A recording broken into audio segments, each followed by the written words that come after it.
Vision without traction is hallucination, as Gino Wickman tells us. And so if you've got great ideas and you know what you want to accomplish, but you don't have the traction behind it, it's almost as though it doesn't really matter, right? We've got to make it real. The idea is to take a dream and make it real.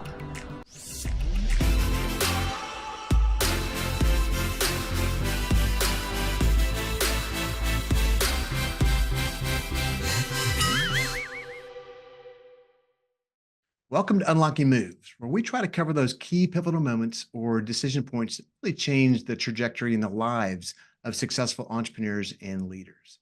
And I want to hear stories because I think we learn best from stories. And I want to hear their gory stories, not just their glory stories, because as I like to say, the bigger the shit show, the bigger the lesson.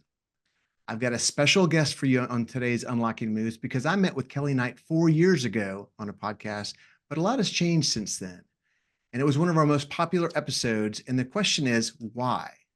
We're going to get into that and more. But before we do, Kelly, I've got a question. I like to throw my guests off balance, keep them on their toes, keep my audience on their toes with a question. Are you ready for this? I am so ready.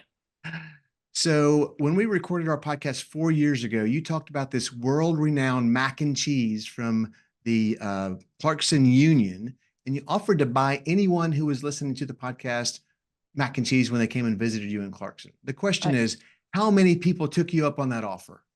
You know, I did in fact offer that, and not a single person has shown up here in Clarkston. So I'm still waiting. Well, I'll tell you, to buy somebody. I'll tell you this. My nephew is getting married in Clinton Township at the end of the summer, which is only 40 minutes per Google Maps away from Clarkson. So you're going to buy me and whoever I bring with me mac and cheese at the Clarkson Union. I am absolutely going to do that. Cannot wait. I would love to see you in person, get a real in-person hug and share a great meal together. Let's count on it. Let's count on it. And the only reason I'm redoing this podcast is because I wanted free mac and cheese. That's the only reason we're doing this. Well, I mean, it sounds like a good deal to me. Hey, as you could tell, my guest today is Kelly Knight. She is the integrator for EOS Worldwide. She's been in that role since 2016. She's a Michigan grad and an expert builder of teams. She's previously spent 20 years in the financial services industry, and she was managing and leading dynamic organizations then. And I want to really unpack all of her background and where she is and how she is as an integrator for EOS Worldwide. I can't wait to dive back in with Kelly Knight. Kelly, thanks so much for being my guest on Unlocking Moves. Kurt, thanks for having me back. It feels like it was not 4 years ago that we had a conversation, and just glad to be back together. Well, it sure seems like only yesterday, and it seems like a lifetime away because a lot has obviously changed. We recorded in December, if I remember correctly, of 2020. We had a great conversation. It was one of our, as I mentioned before, one of our most viewed podcasts. And in the interim, a lot has changed. You guys have obviously changed your business model at EOS, and you're experiencing amazing growth, as we talked about before. And you wrote a book. I wrote a book. We're going to get into that and more. So I'm excited to go. I am too. Let's do this. So, hey, let's start with some basics. I know most of our audience knows many of these things, but let's cover some basics for those of the audience who aren't familiar with EOS. EOS stands for Entrepreneurial Operating System. There's a lot that goes into that. It's from Gino Wickman's book, Traction. There's another amazing book, which I happen to have right here, ready to show off to the audience, Traction. And then another book in that series was Rocket Fuel by Gino Wickman and Mark Winters, which changed my life. We can get into that as well. But talk to me, what is EOS? What is Integrator? What is Implementer? What is Visionary? Well, that's a lot baked in there, but yes, EOS stands for Entrepreneurial Operating System. As you said, it's a simple, practical set of tools and a process that help entrepreneurs and their leadership teams get everything that they want from their business. That's it at the core. And we help teams get vision, traction, and healthy out of their organization. And at the end of the day, we want people to live their EOS life, which is doing what you love with people you love, making a huge difference, being compensated appropriately with time to pursue other passions. So that is the thing that we believe at the end of the day is sort of the cherry on top of what EOS delivers to entrepreneurs, their leadership teams. And I happen to believe everybody deserves that. Everybody on a team running on EOS deserves to live their EOS life. So that's what EOS is. Hey, let's pause there because there's so Yeah. much, as you said, there's a lot there. So a couple of things I heard was EOS life, so you can live the life that you envision or whatever.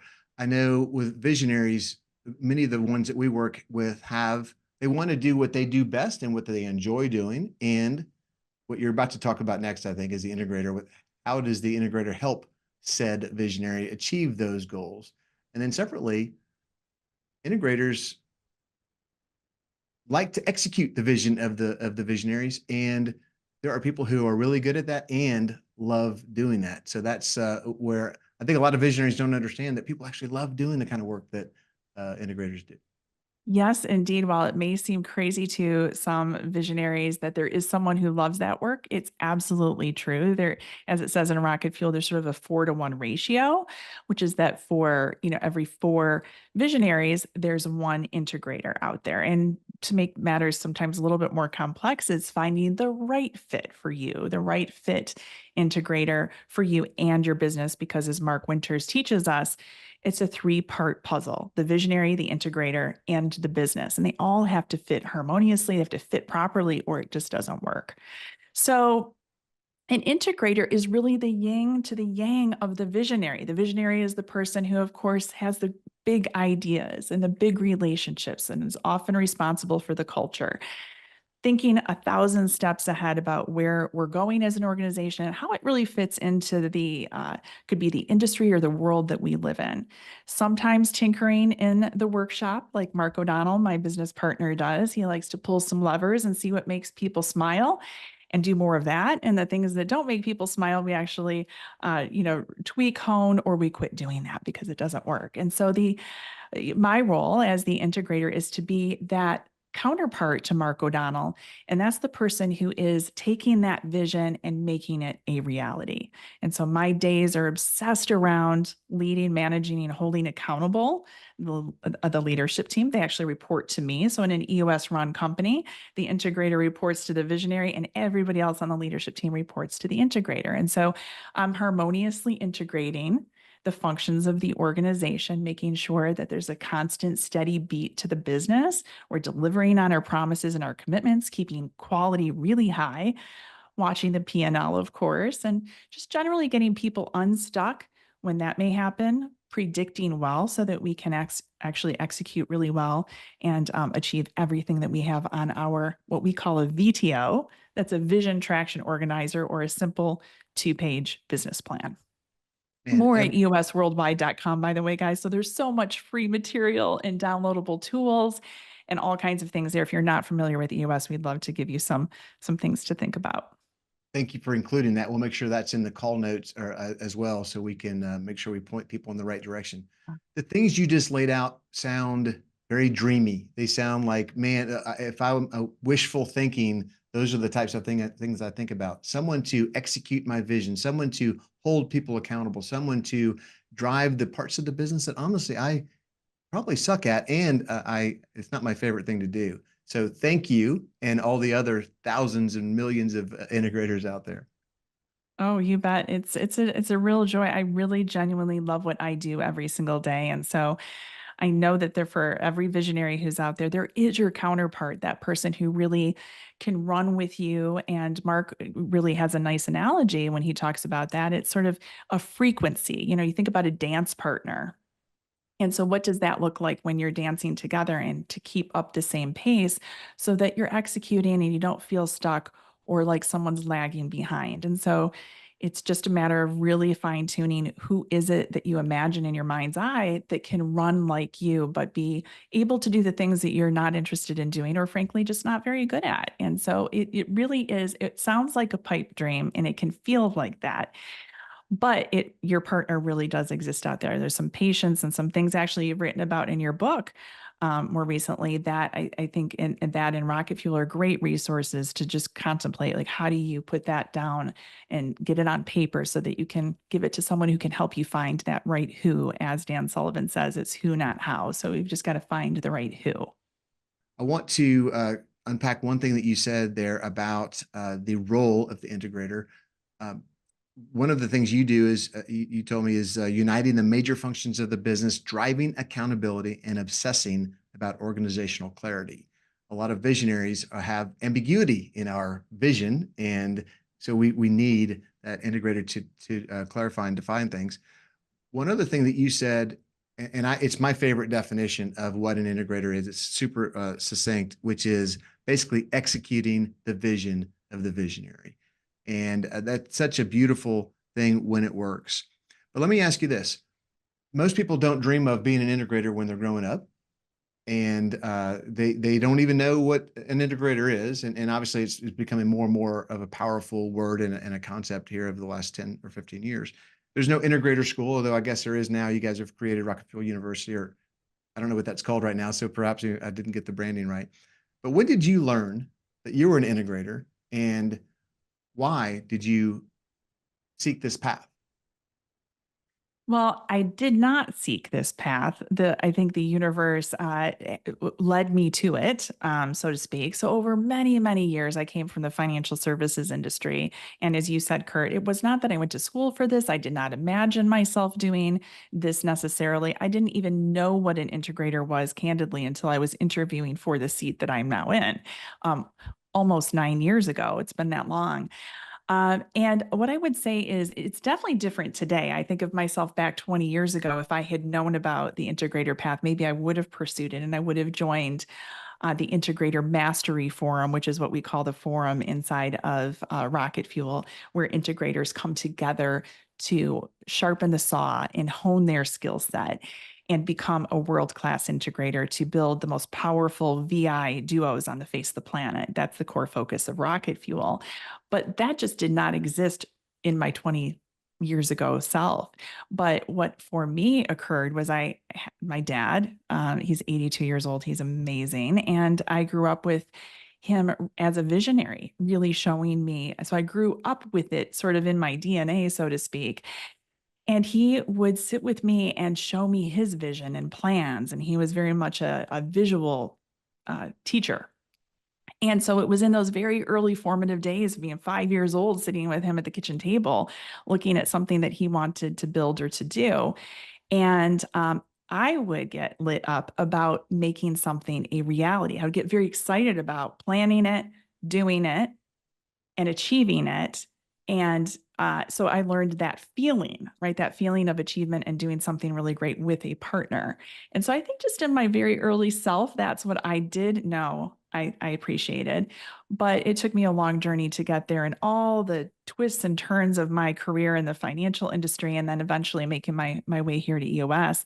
I didn't know that all of that experience happened to curate the ability for me to become an integrator. But again, 8, 9 years later, the name or the title or the role or the seat of integrator is much more well known today than it was back when I first joined EOS. So I just stumbled into it, Kurt. Basically, bottom line, if I have to answer it, I just stumbled into it. Well, I love the story. Thank you for sharing the moments around the dinner table with your father. That sounds so cool, and the fact that you were the early blossoms of you understanding that you're an executor. You like to get things done and like to build plans and make things happen. I think that's beautiful. I had a similar aha moment. For me, it was when I read the book Rocket Fuel, which we talked about before. For me, the key tenets of that book are the concept of the visionary and the integrator, and then the relationship. And for me, I've always felt like I had lots of good ideas, and I had a vision, so to speak, not crazy like an Elon Musk, but enough to be dangerous. I also found there's areas that I struggled. I struggle with managing people. I struggle with being too much of a glass half full guy. I struggle with details, and the book gave me, in my opinion, gave me authority or license to be myself, and I didn't have to be things that I wasn't, and I didn't have to make excuses for not being good with details. It allowed me to partner with somebody who was stronger. And you mentioned your dad, and I mentioned my father in our last podcast. I think it bears repeating. My dad was also had visionary tendencies, but he was very cheap and he wanted to do everything himself. So he became a visionary and integrator, trying to do both, and he struggled. And we see it oftentimes with our clients, and I know you see it with some of yours, where someone's in both seats. And I learned the hard way that where my skills lie And looking back is where I was able to reflect on my father's struggles with being an entrepreneur, of trying to do everything himself. And so I've been fortunate to have people around me who are very strong with those operational tendencies, or execution partner, I call it, or integrator, to help me fulfill my vision. So I very much appreciate, as I said before, the skills you bring to the table. Well, thank you. Yeah, I mean, there it's again, you need both. That's the thing. There's no shame in the fact that you maybe didn't feel like you were very good. You actually might have been good at them, but maybe also didn't care to do them. It wasn't a passion or an interest to you. And so the minute that a visionary can realize that and have the readiness, the mindset to let go of the vine and to let someone else come in and take those things over, because that can be hard too. It's sometimes a visionary can actually get to that point and they say, well, now what do I do with myself? Because this is what I've been doing, even though it's not the most favorite thing for me. And so that freedom is what is so important, to completely live 80% of your time, maybe better or more if possible, in that unique ability, the thing that you are, your God-given talent that you're meant to be here on earth to do. Because the more that visionaries are able to live in that space, and someone else like the integrator can come in and really kind of take over all those things that are burdensome, time consuming, frustrating, irritating, keeping you from living your EOS life, you're able to blossom and to take your company to new heights by being in your unique ability. So I know that that can be a process. Every organization has a life cycle to it. And so it's just getting that mindset when you're ready to find that right partner. And, vision without traction is hallucination, as Gina Wickman tells us. And so if you've got great ideas and you know what you want to accomplish, but you don't have the traction behind it, it's almost as though it doesn't really matter, right? We've got to make it real. The idea is to take a dream and make it real. I'll tell you what, that last part resonated with me a lot, because before I had the integrator, or an operation partner, somebody who was my peer, helping me execute, we were like the 5-year-old soccer team. Kurt would have an idea, and I would, tell everybody we're going to do it, and then people would charge in that direction. And then the next week, I'd come up with another idea, and they'd all charge in the other direction. They're all kind of following the ball as a team, and we were not getting Yeah. things done. We were not executing. I was frustrated, and I blamed them. And the reality is, it was me who was causing a lot of the challenge by not having a plan and a roadmap and keeping people focused. So, Mhm. Well, and so what's interesting about your story is I would just flip it and say, your team loves you, loved you, loves you today. You're part of the culture. Everybody wants to be connected to the visionary because it's exciting and we're attached. We're sharing the vision of where we're going together. So it's really important on teams that even when an integrator comes in, that it doesn't remove the relational component that a visionary has with the team, because that connection is very, very important in harnessing human energy. So a visionary has a role in that harnessing of human energy, and the integrator has a complementary way of harnessing that human energy to get results. The integrator just does it on a more granular level to make sure that we're looking at the individuals. For instance, I have 4 members of the leadership team that report to me, all 4 of them very different, very incredibly talented humans, but they're motivated and incentivized in very different ways. And so the integrator gets into the mindset of those that report to them and really knows sort of what are the things that I can do to support them, to give them the resources that they need, to encourage them, to inspire them, and to hold them accountable. And again, knowing how to do that is an art. It's as much science, the tools and the resources that are in EOS, you need that. And it's the natural DNA of you being who you are authentically yourself to be able to do the art of that work of harnessing human energy. So I just go back to your story, is give yourself some credit that you have a very important role. You always will in that. And you just need the yin to the yang again. That just helps complement the pieces of that harnessing of human energy that are just not your favorite. let's talk about that for a second, because that seems to be one of the biggest, I'll say, struggles. I'm not sure if that's the right word, for visionaries when they do bring on, especially their first integrator. That Mhm. balance between giving the integrator the autonomy to manage, lead the Mhm. entire team, and have you continue to have a voice where you're not completely off to the, out to pasture, so to speak, And you're also not getting in the way of the integrator doing their job. Tell me a little bit about that balance. How should we look at that as visionaries, or in my world of consulting or working with folks in that? Sure. So I would simply say for anyone who's bringing in a new integrator, whether it's your first integrator or whether maybe you've had several of them for whatever reason, you've outgrown them or they moved on or whatnot, the most important thing is to get on the same page, to be really clear about, through the interview process. Of course, you're going to be talking about your vision, what your organization is all about, what is your core focus, your core target, your marketing strategy, your 3-year picture. All of those really important components will get talked about early in the vetting process.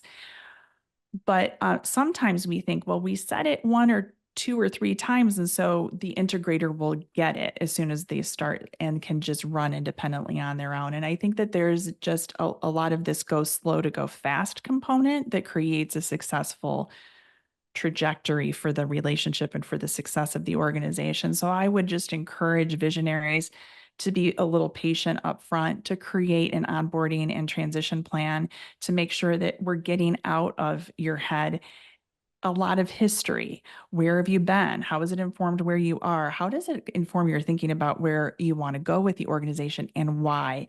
And have a lot of really great, rich, deep conversations with one another, probably more than a visionary thinks is required, because an integrator is often a high fact finder, more follow through kind of person. So they have the why questions or how come?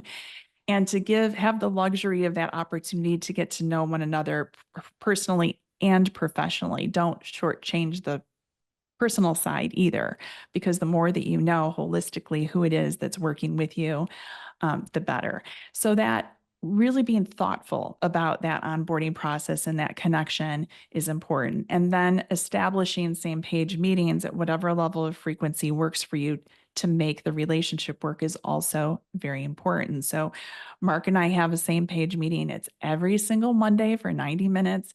And once a month, we have a half day together. And that's just what works for us. That's not what everybody should do. That's just what works for us. And so just lean in intuitively and instinctually to understand kind of what's working in your relationship and what's not working. The other component is being really open and honest. So to make sure that you have the right balance in those same page meetings and maybe even on a daily basis, however often it is that you're talking, is just really being completely candid about what's going on in the business. And even to your point about the team, how do you get that? How do you get that worked out? Who does what with the roles within the seats is just to be completely candid. And sometimes I will coach integrators who feel like they want to be really control and commanding of their visionary. And I say, what's the harm in letting them have the opportunity to talk? Even if some of those ideas, maybe you've got a visionary who has 1,000 ideas in a given day, give them the opportunity to talk about it, but create a way of harnessing the very best ideas and creating a timetable for those that are so good that they're worth implementing. But shutting down visionaries, I guess my recommendation to integrators who may be listening and also to inspire visionaries is just to realize that that's your visionary's unique ability, God-given talent, and that it's part of our role. And hopefully you want to listen to your visionary because you are that excited about the things that he or she can come up with. So those are some ideas that I have for you, is try not to control one another. So I started with the don't try to like overly manage your visionary. To be as open as you possibly can, but also be direct and honest. And then for visionaries is come up with what feels good for letting go of the vine. And some things may come sooner than others, and be prepared for a strong-willed integrator to push back. Well, that relationship is so important. Getting off on the right foot, as you said, with an onboarding plan, having a good communication plan is so important. And for visionaries, it's going to feel like a lot. Like, why do we have to meet so much once a week? Oh my gosh, 90 minutes. But if you don't, if you're not on the same page, you're eventually going to get off balance and you're going to get frustrated. And then that's where things start teetering. I think it usually comes down to 3 things, and it's some of the same things you said: trust, respect, and communication. If we've got those 3 things, we can accomplish anything as long as we can trust each other and respect each other and communicate about differences. So I love what you're saying. I want to talk a little bit about some of the struggles that visionaries often have, and I want to start tying it into one of your favorite topics, which is people. And so I was going to ask you about management. And, visionaries often struggle with managing people. That's, I think, table stakes. We've covered it a little bit, but let's talk about recruiting people, because a lot of visionaries think, "Oh, I'm great at hiring. I can just hire by my gut, and I just know." And then a few years later, they're frustrated because they keep cycling through people, and they people don't work. So I want to ask you: do you agree that visionaries maybe not suck, but struggle with hiring good people? And then let's get into why. I think visionaries can be accused of that, and sometimes it's true in a sense that visionaries tend to like a lot of people. They love people. That's part of what's is their gift, right? Because they're big relationships people. So when you put a candidate in front of them who is showing their best selves, as we all try to do in an interview process, it's often that they'll like, I like all of them. They're all really, they're all great. And so yet while that can't possibly be true, like we can't hire everyone that we'd like, there needs to be a stronger vetting process to it. I really do like the perspective of visionaries because you will get from a visionary who is part of the interview process. And by the way, I include Mark O'Donnell in that when we've got really key hires, because I do want his take on what were some maybe unique or different things that you picked up on that I would not have picked up on? And that definitely helps as we're assessing great candidates. So I would say we have to be careful with that. I wouldn't say I would exclusively have only a visionary hire a member to the team, but there's an important role that visionaries can play with key hires. Maybe sometimes it's sales and marketing seats, certainly someone on the leadership team, or maybe there's a business development person or a partnerships person that might be really important for that visionary to also feel like they can work with that person, because certain seats might collaborate more with a visionary, and you want to make sure that there's a natural chemistry there and that we're not going to end up in a situation where there's not great, again, chemistry and likability and ability to work through issues and things like that. If you're just joining us on Unlocking Moves, today's episode is brought to you as usual by HireBetter, the strategic talent partner for growth-minded entrepreneurs everywhere. So one of the things you said was about the liking people, which is absolutely true. And I think that does impact my ability to hire. The other thing that I see a lot is visionaries are typically salespeople at heart. The selling a vision, selling a product, selling a service, Right. selling whatever. And so what I've found, visionaries will come out of a meeting and say, "Oh, it's great. I loved this person. It was an amazing discussion." And then we talk to the candidate and they're like, "Well, I got 2 words in edgewise because the CEO was talking the whole time." And I realize visionaries love to talk. And so we tell the story and everything sounds great. We don't leave enough room to learn from or hear from or ask the candidate. Love for you to comment on that. And then maybe the deeper question is, what advice would you give to a visionary who's hiring their first integrator? They don't have that level of defense for an integrator to help them at the hiring process. What do you recommend as far as a way to make that happen? Sure. Sure. So I'll speak from personal experience and current state. So Mark and I, well, for instance, last year, we actually changed over 3/4 of our leadership team. 3 out of 4 members change just because the life cycle of the organization. And so in that vetting process, uh, Mark did not do interviews on his own. It was done in combination with me or someone else on our leadership team as we were going through that process. So, when you set it up like that, it's nice to set out with obviously a set of questions that you may want to ask that are culture related. Those often will be the visionaries to talk through vision and culture. And also, we will have questions related to 6 key components, which is part of EOS too. So, vision, people, process, data, issues, traction, right? So we've got questions related to that. And so Mark and I will sort of divide them up, and here's the questions that I'd like to field, and here's the 3 that you'll do.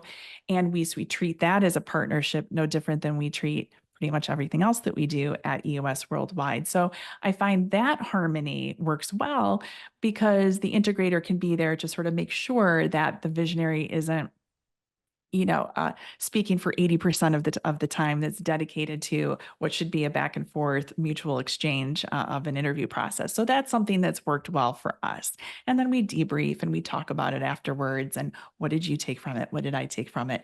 And then we cascade all of that information back to our head of HR, who compiles that as part of the overall process for recruiting.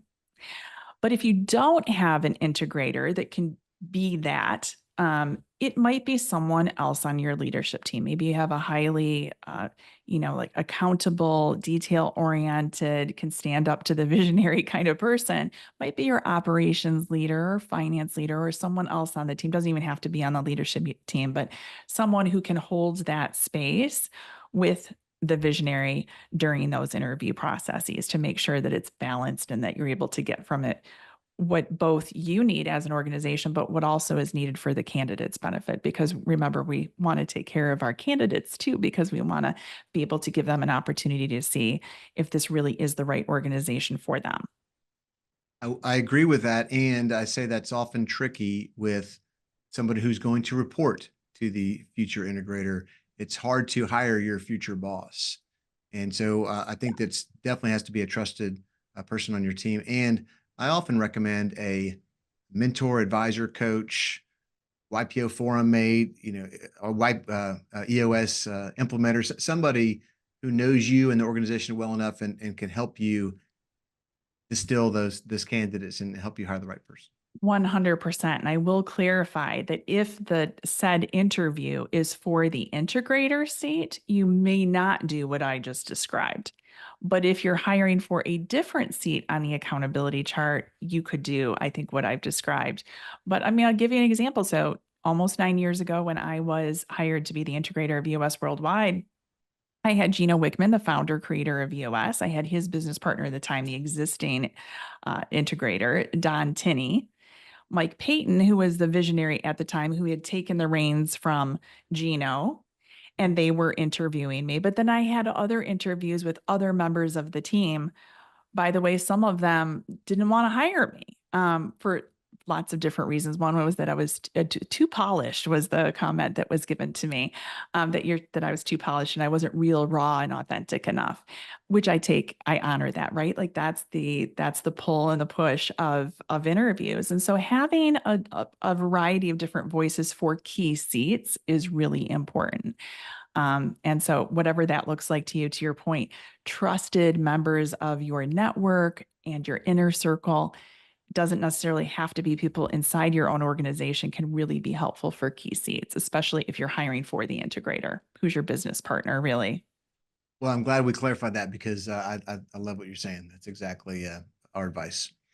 So I'm going to have a segue. It's going to still be around people, but I want to dive into your book. So you mentioned 6 elements of traction: vision, people, data, issues, process, and traction.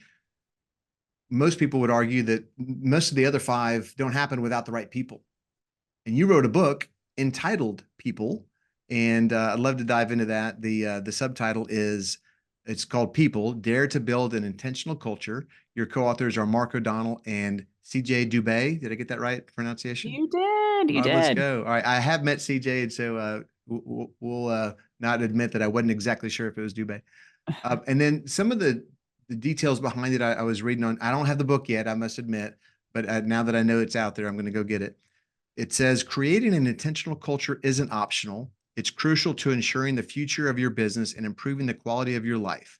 People will teach entrepreneurs how to get their employees on board and on the same page for a culture overhaul. Let's talk about your book. That's exciting. Congratulations, first of all.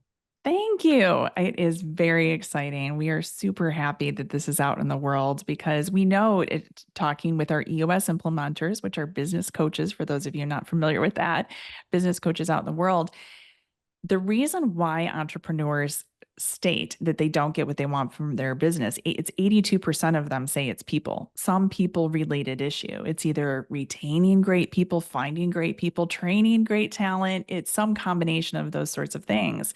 And so we believe that if you focus on people, all the components matter, all 6 key components matter, none of them to be diminished. But focusing on people first helps you solve all the other issues within inside the organization.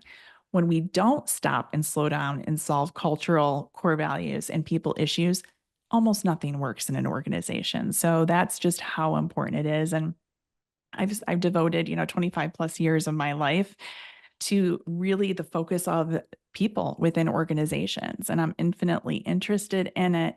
I love peeling back the onion of humans and trying to figure out how to really do individuals work and how do teams collectively work and how do they all come together to have a really thriving, healthy organization. And I can't stress enough how important it is. I have talked with many entrepreneurs who will say, I'll get to that one day. I get it. It's kind of a nice to have, but I need to focus on sales right now and hitting my numbers. And so it can be really hard to think in those moments when you're just trying to take care of, paying payroll that, I don't know that I have time to really focus on that right now. But I tell you, while it is hard, it doesn't have to be, it's simple, but it's not easy. It's one of those. But the more that you can focus on that and put energies into it, it pays itself in so many rewards. And it really does positively impact the bottom line, your revenue, your EBITDA, your recurring revenue, if only you can just believe it and trust in it. Well, I would challenge anybody to find a strong sports organization or business or anything that doesn't have a strong team, and the strong team starts with strong people. So it's such a very valid topic. Can you give us the top three tidbits that we can take home from your book?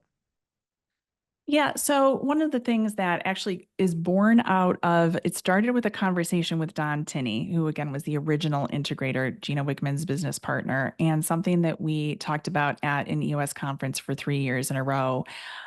Is the topic of greater good. That term gets thrown around a lot, like, oh, for the greater good, we should do this or that. And what we do is we really boil it out into a very simplistic formula, which is that greater good equals every word of the VTO, which is the 2-page business plan, multiplied by genuine care and concern. And if we just break that piece down, what that really means is that every word of the VTO, well, why don't we just say VTO? Why do we say every word of the VTO? Because when we're talking about our core values, our core focus, our core target, our marketing strategy, 3-year picture, that's the visioning component of the VTO. And quite literally, every word matters, punctuation matters. And so, because it is the singular focused document or tool that is used to convey the vision to get shared by all, SBA, as we talk about in EOS language. And that's what we want, top to bottom. We want the entire organization to be on the same page, to stack hands and say, yes, we are all in on the vision of where we are going. So when we say VTO, we really mean every single word of the VTO, and that should be reviewed every quarter or quarterly to make sure if something's changed in the business, well, let's get it right. Let's make sure every word is there.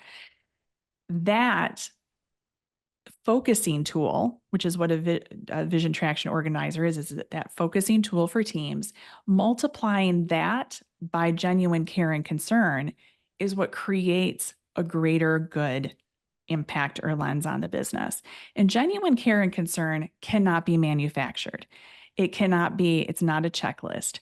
You need the right people on the team or on the bus, as some call it, and to be able to harness that VTO.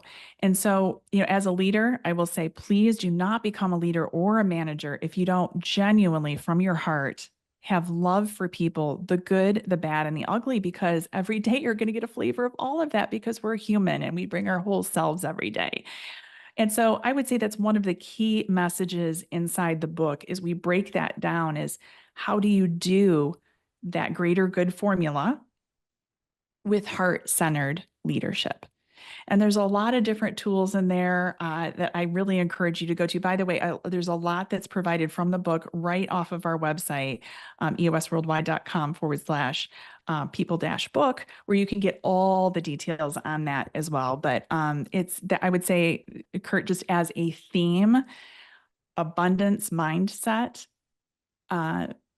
versus scarcity and fear And that love component is a big part of what actually creates great culture, genuinely great culture, and how you again channel that human energy to achieve what you want to do. So I invite those of you to go on that website.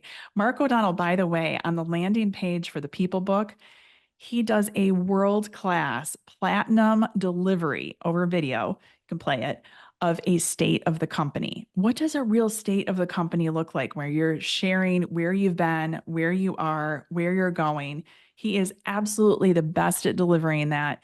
I really encourage for visionaries, integrators, or leadership team members, go and visit that because that is worth, the handful of minutes to watch him deliver that. So anyway, that's a little bit about the People book. Well, I can't wait to dive into that. People, it's such an important topic, as we talked about. Nothing happens without a great team. And True. hey, let's shift gears slightly to my book that came out a couple Yeah. years ago. As you mentioned earlier, there are elements of EOS in my journey in the book. I'd love to Mhm. ask you if you can recall. I don't know how long it's been since you've read the book, but do you have a favorite character from? It's called "Who's Your Mike," where every different chapter is a different archetype, a different type of employee you'll have on your entrepreneurial journey. Do you have a favorite character? Well, I'm going to tweak my answer in your question a little bit because it might not be my favorite character, but it's the one that is the most detrimental if you don't identify it. And that's the Mike. That's this like legacy. The Mike is the long-standing trusted person who's been on the team, might be like your college roommate and bar buddy from way back in the day who's joined the team. And in the early days, it kind of worked. Sort of like a happy accident, as we call it in the People book, actually. It kind of works for a while, but the second you start trying to scale the organization, it all falls apart. You hit the ceiling and you can't make anything happen. So that is the hardest nut to crack, I think, for growing organizations, for visionaries to be able to make the tough call, because sometimes in those moments, they don't have the visionary or the integrator partner to help them out with that. So they're having to deal with those ugly people issues that are not their favorite because we want to have happy conversations with everybody. And so I think in your book, you do a really nice job of really just cutting to the chase and identifying you got to know that you got a mic. Everybody's got a mic. If you started your company from scratch, there's going to be a mic in there. That name might be Janet or somebody else, but it's being real about it and calling it out and making the tough call, which might mean that they don't have any seat on the accountability chart at some point. So I really like that you go there with that storytelling. Well, I appreciate that. Everybody does have a mic. If you don't want a mic, you just simple answer is don't grow, and you might not have a mic. Right, but I said no entrepreneur ever. I don't want to grow. So That's that's right. sort of I not a know. great solution, right? Exactly. Hey, I want to ask you this. The title of the show is Unlocking Moves, where we try to uncover some key pivotal moment in your career. Can you tell us a little bit about what your unlocking move or moves may have been? I have an idea, Um, but I'd love your thoughts.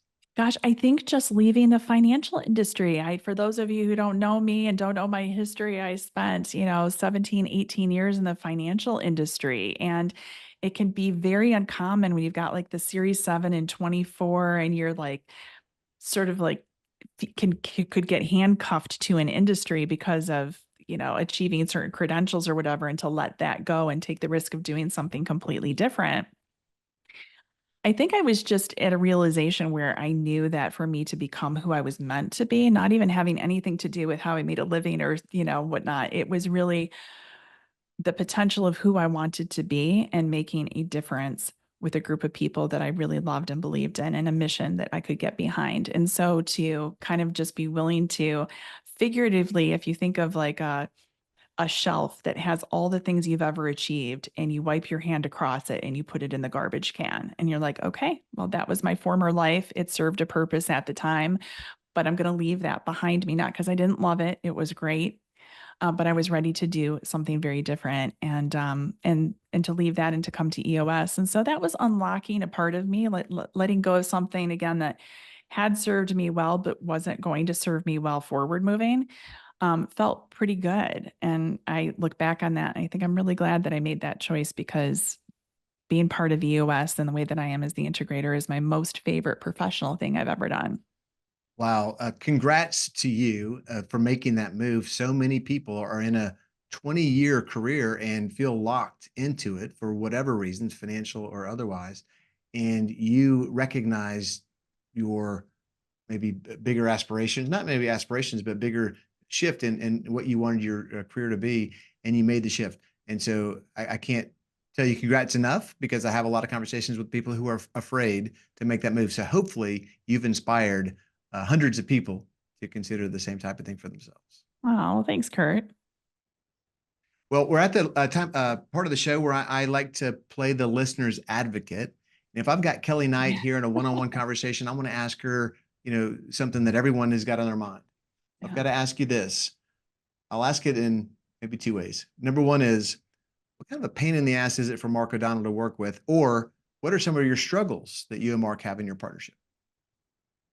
Well, I might be the pain in the ass that he has to work with, right? Because I'm the one that could probably be accused of moving too slow or being like the negative or, like whatnot. But he's really a delight to work with. I really mean that. He really is. He's just the neatest guy. He is very open-minded and he's a great learner and a curious personality. And so I really don't have anything to criticize him on. It's just it's like a marriage. There's a relationship and you have to work on it. And we have our moments when maybe he wants to run faster than I do. And I'm like, well, wait a minute, we might want to bring the team along. And so that requires just a bit of restraint. And so sometimes that's the thing is I'll just remind him that we can't go anywhere without a team behind us to make it all come together and that everybody plays a really important role, even if it can be frustrating sometimes. The things that can feel slow, legal compliance, technicalities of things in HR or whatnot, but they are important too. And so I would say that's just very normal visionary integrator stuff. Nothing unusual there, but he's just a delight. And anybody who doesn't know Mark, you should, he does all kinds of videos and he's very funny. There's a new video that's going to be coming out that is absolutely hilarious. A little clue, he's wearing animals. His outfit is all animals. It's pretty funny. So Right, look for nice. that pretty soon. We will look for that. And I want to touch on something you just said, and that's every relationship has its ups and downs, and you got to continue to work at it. Just like your marriage, just like any important relationship, you've got to continue to work at it to make it successful. And I think too many people think it's just supposed to be, easy peasy, and they get frustrated, and like a Mhm. divorce in a marriage. But Yeah, and I would just say have total and utter respect for, again, that gift that your visionary is to an integrator, right? Because we have things maybe we want to do and we feel like the visionary holds us back sometimes. So it goes both ways. But having real respect, like I so honor the gift that he has that I don't have. It's not my God-given talent, but I really look at him with admiration and a lot that he does. And I think he probably does that from time to time, maybe with me, but that's the really beautiful piece is I don't try to be him and he's not trying to be me. We're just really trying to be the best VI duo that we possibly can to lead EOS worldwide and our communities to where we want to go. And if you could just have that really humble confidence, it goes a long way. I love it. Thank you for sharing that. So I've got one more question. It's kind of a trick question. And Ah, that is, tell me one question that you're never asked, and either you secretly wish they would, or maybe you're kind of glad they don't. oh, that's a really good question. I don't know that I've ever thought about that. I don't know. I don't have an answer for you. You stumped me. Well, It's rare. we've already covered mac and cheese, which I know is a big favorite topic of yours. But why don't we tell me about your love for the water? Oh, yeah. So I grew up in Michigan, which is a Great Lakes state. So there's water wonderfully around us. And I grew up on a lake. And so I just have a connection to water. I love boating, swimming, kayaking, canoeing, paddle boarding, you name it, anything. I just love it. It's part of my childhood. I think growing up on it, it just created an early stage. Like I didn't know that people didn't have access to water, right? I mean, like I grew up in the Midwest, what no. So now wherever we go, we seek out water. I mean, it could be a river or a stream or the ocean. I just have a real connection to it. I love taking clarity breaks around water. There's something about it that feeds my soul and it creates creativity in my thinking. So that's how I will often take breaks around anything that I can find that's water. Well, thank you for sharing. Kelly just talked about a clarity break, which is a way to disconnect from everything else that's going on in your world and just gain some peace and clarity, as it states. And getting out into nature is one of the best ways to do that, in my opinion. Yeah. So can I ask you a question? Let's go. So I'm going to turn the tables on you. So since our last conversation 4 years ago, what's the most important thing that you've learned? What's the most important thing that I've learned since our last conversation? Man, this is a great question. And I'm going to relate to an article I wrote about 6 months or so ago about struggles that we had in our business in 2023. And that is my learning is the more that I have faith that things will work out one way or the other. And in my case, it's in my God. I have faith in God that things will work out. The better things work out for me. And the more I pour into others, the more the universe or God or something pays into me. What I mean by that is there was a time where I was so self-absorbed about my own challenges, my own issues with our company or whatever. And I would be on a call with Kelly trying to figure out what could I sell Kelly to get myself out of this trouble. But what I learned is the more I seek to serve Kelly, how can I help her achieve her goals? Then it made me a more authentic, because that's who I am. And it seemed to like shift in magical ways that the universe started paying it forward for me. And you talked about earlier about this concept of abundance versus scarcity. And it's something my business partner, Velvet Schmitz, talks about a lot. And I can't say enough good things about that mindset. That makes me think you have a whole new podcast series behind Unlocking Moves. There's a whole thing there that would be really interesting to explore. It's funny. We've done some, I say, greatest hits or some of our podcasts where we pull out some of the best quotes and sound bites, and those are some of the best ones. Overcoming adversity is a theme that we've seen a lot. Having this serving others is a topic that comes up a lot. So thank you for that. Maybe you can't give me more work to do. I'm already visionary, so I'm already doing too many things. But well, it's been such a pleasure. Thank you for having me back. I always enjoy our conversations, and I just wish you all the very best with all your other episodes in the future. Kelly, thank you so much for being here. On that note, we're going to wrap this puppy up. Please go like and subscribe Unlocking Moves wherever you consume your podcast. We've got video versions on YouTube and audio wherever, Apple, Spotify, you name it. Kelly, thanks so much for joining us. Can't wait to see you and enjoy some mac and cheese here at the end of the summer. Can't wait. Looking forward to it.